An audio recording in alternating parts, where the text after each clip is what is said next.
आएगा रिजल्ट। पूरे देश को 4 जून का बेसब्री से इंतजार। एग्जिट पोल में एनडीए को प्रचंड बहुमत। आज चुनाव आयोग करेगा प्रेस कॉन्फ्रेंस दोपहर 12:30 बजे। चुनाव आयोग की तरफ से प्रेस कॉन्फ्रेंस होगी। तो कल चुनाव के नतीजे आने हैं। एग्जिट पोल में साफ तौर पर बीजेपी और एनडीए पूर्ण बहुमत के साथ में एक बार फिर सरकार बनाती हुई दिख रही है। अब कल जब नतीजे आएंगे उस पर भी सभी देश की निगाहें होंगी। उससे पहले आज चुनाव आयोग की प्रेस कॉन्फ्रेंस में क्या कुछ ऐलान किया जाता है यह भी देखना अहम होगा, क्योंकि कई दलों की तरफ से शिकायतें भी की गई थी चुनाव के दौरान।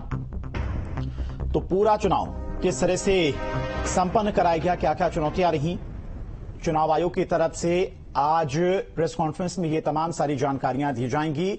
और चलिए इसी खबर पर तमाम और जानकारी के साथ में नोएडा से संवाददाता अमित चौधरी और कानपुर से संवाददाता श्याम तिवारी हमारे साथ जुड़ गए हैं।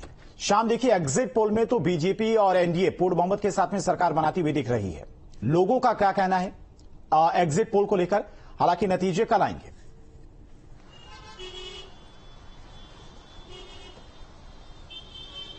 देखिए, एक तरफ एग्जिट पोल है। एग्जिट पोल में बीजेपी और एनडीए की सरकार बनती हुई दिख रही है। जिस तरीके से एग्जिट पोल ने दिखाया, तमाम एग्जिट पोल यही कह रहे हैं कि बीजेपी को 300 प्लस से अधिक सीटें मिल रही हैं एनडीए गठबंधन को। लेकिन दूसरी तरफ जहां विपक्ष है वो लगातार वो कह रहा है कि एग्जिट पोल गलत है। ऐसे में कानपुर की जनता हमारे साथ में, उनसे बात करते हैं और उनसे बात करके जानने का प्रयास करते हैं कि आखिर वो एग्जिट पोल को कितना सच मानते हैं। बताइए भाई साहब, जिस तरीके से एग्जिट पोल में दिखाया गया कि एनडीए की सरकार बन रही, बीजेपी फिर से सत्ता में आ रही, क्या लगता है आपको? इंडिया सरकार का कार्यक्रम बहुत अच्छा है, इस वजह से उसकी सरकार बनेगी। बन रही आपको लग रहा है? आपको लग रहा है कि बीजेपी फिर से सत्ता में आ रही, पीएम मोदी प्रधानमंत्री बन रहे हैं? प्रचंड बहुमत के साथ देश की जनता को आदरणीय श्री मोदी जी पर पूर्ण विश्वास है। और यूपी की जो जनता है वो पूर्णतः जीरो टॉलरेंस की नीति पर उनपे भरोसा करती है। तो इस आधार में हम ये कह सकते हैं कि एग्जिट पोल के हिसाब से जो उनका है वो सही है। और कहीं ना कहीं एनडीए 370 प्लस जाएगा मेरे हिसाब से, क्योंकि जो मोदी जी की नीति है, मतलब विदेशों में भी आपने देखा होगा कि हमारे देश का किस तरह मान बढ़ा है। और हमारे देश में जो उनका एक कार्य करने की प्रगति का जो है, तो जनता के मन में ये था कि कहीं ना कहीं अदर पार्टियों से और मोदी जी की नीतियों में कुछ ना कुछ डिफरेंट है। इसलिए मोदी पर भरोसा जताते हुए पूरे भारत की जनता ने उन पर भरोसा किया। जैसे आप अरुणाचल प्रदेश का ही देख लीजिए, कल का एक प्रचंड जीत। क्या आपको लगता है प्रचंड जीत हो पाएगी, या ये कहा जा रहा है कि एग्जिट पोल एक बार फिर से झूठे साबित हो जाएंगे? जिस तरीके से विपक्षी गठबंधन कह रहा है कि 295 सीटें हम जीत रहे हैं। चिंता न करें, बरनौल का पूरा इंतजाम करा गया है विपक्षियों के लिए और 400 पार सीटें आ रही हैं। तो इस चीज के लिए अपना बिल्कुल तैयार है एनडीए। हम लोग मिठाई सब बनवा रहे हैं। कल पूरी तरीके आपकी मिठाई भी यहाँ बांटी जाएगी और बरनौल भी बांटी जाएगी जिनकी बिल्कुल विपक्षियों की। ठीक है, शाम आएंगे आपके पास। खुशी साफ तौर पर देखी जा रही कानपुर की पब्लिक में एग्जिट पोल के नतीजों को देखते हुए। कानपुर का जो वहां के लोगों का सोचना था एग्जिट पोल को लेकर वो आपने देखा। अब लखनऊ आपको लेकर चलते। लखनऊ हमारे साथ निखिल जुड़ गए हैं, इसके बाद नोएडा चलेंगे। निखिल, एग्जिट पोल को लेकर एक तरह से बीजेपी भी फुल कॉन्फिडेंस में है और एनडीए के सभी दल भी फुल कॉन्फिडेंस में है कि एक बार फिर से मोदी की सरकार बन रही है, लेकिन पब्लिक क्या सोचती है एग्जिट पोल को लेकर?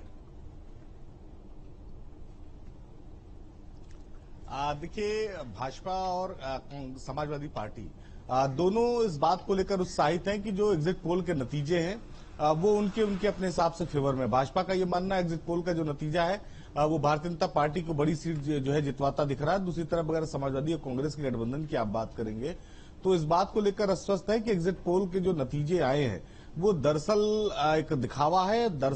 सरकार जो है आने वाले समय में गठबंधन की बनेगी। तो दोनों दलों में अपने अपने तरीके से इसको लेकर जो है लोग इसकी डिफिनेशन निकाल रहे हैं इस एग्जिट पोल की। जहां तक की जनता की बात है, कई लोगों के बीच में हम लोगों ने हम लोगों ने बात की। बात करने पर एक बात समझ में आई कि लोगों में बीजेपी के प्रति गुस्सा तो है, लेकिन वो गुस्सा इस कदर नहीं है कि उस भारतीय जनता पार्टी की सरकार को पलट दे। और ये बात शायद जो है वो विपक्ष और गठबंधन, जो विपक्षी दलों का गठबंधन बना है, वो समझने में जो है वो पीछे रह गया। अगर उसने इस बात को समझी होती तो शायद इतने बड़े दावे न करता, और दावे नहीं करता तो इस तरह की तस्वीर भी शायद नहीं दिखाई पड़ती। पूरे अगर आप इलेक्शन कैंपेन को देखें तो दो बातें थी जिसका नुकसान भारतीय जनता पार्टी को होता हुआ दिखाई पड़ रहा था। ठीक है निखिल, आएंगे आपके पास। नोएडा से हमारे साथ अमित भी जुड़ गए हैं। एक बार नोएडा का भी रुख कर लेते हैं। नोएडा की अगर बात करें अमित, तो एग्जिट पोल को लेकर नोएडा के लोग क्या कुछ सोच रहे हैं? जिस तरह से एग्जिट पोल के नतीजे सामने आए, हालांकि एग्जैक्ट पोल यानी कि 4 जून को रिजल्ट आएगा, लेकिन एग्जिट पोल में एक तरह से बीजेपी एक बार फिर से सरकार बनाती हुई नजर आ रही है।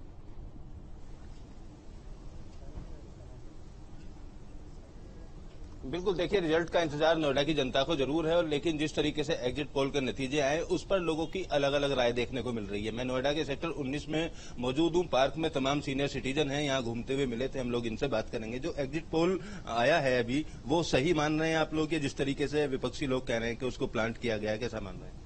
मैं तो नहीं मानता हूं प्लांट किया करके। बाकी उसका टेक्निकलिटी हमें पता नहीं होगा, कितना उसका सच्चा है, कितना सच्चा नहीं है, और कितना तो टेक्निकली वो करेक्ट है। Still I feel okay. अब बताइए, जिस तरीके से 400 पार का नारा बीजेपी की तरफ से दिया गया था, अब एग्जिट पोल भी, कई एग्जिट पोल इस तरफ इशारा कर रहे हैं, क्या लग रहा है कितनी सीटें आएगी? नहीं, हमको तो ये लगता है कि जो मोर देन सारे ही ये बता रहे हैं कि 350 से ज्यादा तो सभी लोग बता ही रहे हैं गठबंधन की सीटें, तो हमारा भी मानना है, और मोदी जी बता रहे हैं, मोदी जी पे विश्वास तो है ही लोगों का, तो 400 पार हो भी सकती हैं, पर बाकी तो ईवीएम के अंदर ही बंद है, वो कल सुबह मालूम पड़ जाएगा। इस तरीके का आपने पूरा चुनाव देखा होगा, जो बयान थे, चाहे विपक्ष की बात कर लें या बीजेपी की बात कर लें, कुछ नाराजगी भी कुछ लोगों में दिखाई दी थी, कुछ असर पड़ेगा उस चीज का? बिल्कुल बिल्कुल, बयान जो हैं वो ज्यादा अच्छे नहीं रहे नेताओं की तरफ से, क्योंकि पब्लिक को इससे ज्यादा सरोकार नहीं होता, पर जो बयानबाजी रही है वो दोनों तरफ से अच्छी नहीं रही। अब बताइए, पूरा चुनाव देखा, तमाम नेताओं के बयान भी देखे होंगे, अब एग्जिट पोल के नतीजों से कितने संतुष्ट? एग्जिट पोल के नतीजे से तो मेरा मतलब तो यह है कि जो एग्जिट पोल हैं वो तो ठीक ही है, लेकिन मेरा असेसमेंट यह है कि इस बार जो है बीजेपी को 400 के पार सीटें मिलने का अनुमान है। अच्छा, जिस तरीके से कई जगह कैंडिडेट को लेकर भी नाराजगी थी, कई जगह रोजगार को लेकर लोग बात कर रहे थे, वो कितना इफेक्ट डालेगा? हाँ, इंडिविजुअल अगर असेसमेंट किया जाए पर हर एक एमपी का, तो वो तो परफॉर्मेंस उनकी ठीक नहीं है, लेकिन हम मोदी के नाम से वोट मिला है। जो बीजेपी को अब पूरा बहुमत मिलता हुआ दिखाई दे रहा है, क्या जो उम्मीदवार उतारे गए थे उनकी भूमिका ज्यादा बड़ी रही है, मोदी की भूमिका, योगी की भूमिका?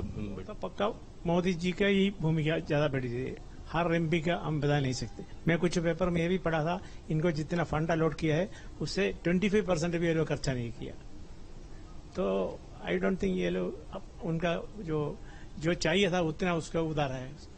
बिल्कुल, देखिए नोएडा के लोग हैं, इनका साफ तौर पर कहना है कि जिस तरीके से ये एग्जिट पोल में नतीजे दिखाए गए हैं उसी के आसपास नतीजा रह सकता है। हालांकि नाराजगी लोगों के अंदर चुनाव के दौरान जरूर थी, चाहे रोजगार को लेकर बात करें, चाहे स्थानीय प्रत्याशी जो उतारा गए उस प्रत्याशी की भी कई जगह हम लोग गए, कई जगह लोगों में नाराजगी देखने को मिली, लेकिन जिस तरीके से एग्जिट पोल में नतीजे दिखाए गए उसको लोग सही मानते हुए नजर आ रहे हैं। हालांकि कल इस समय तक गिनती शुरू हो चुकी होगी और जो नतीजे हैं वो साफ तौर पर सामने आएंगे। नुकसान उठाने की बात की जा रही थी कि बीजेपी को नुकसान होगा इस बार, किस वजह से नुकसान हो सकता है अगर हुआ तो? नहीं, वो तो हमें लगता है कि विपक्ष वालों का कोई इशू नहीं था, वो बोल रहे थे कि बेरोजगारी वगैरह की कुछ इशू थे, लेकिन वो क्लियर है इशू जो इस देश में चलता ही रहता है, कोई बेरोजगारी वाला इशू इतना बड़ा नहीं है। मेन इस टाइम तो धर्म पे ही लड़ा गया इस बार चुनाव, मुद्दों पे, विकास पे थोड़ा सा बाद में कम होता चला गया, पर धर्म के लिए लोग अभी भी यही सोचते हैं कि धर्म के लिए जो पार्टी है वो बीजेपी ही सक्षम है।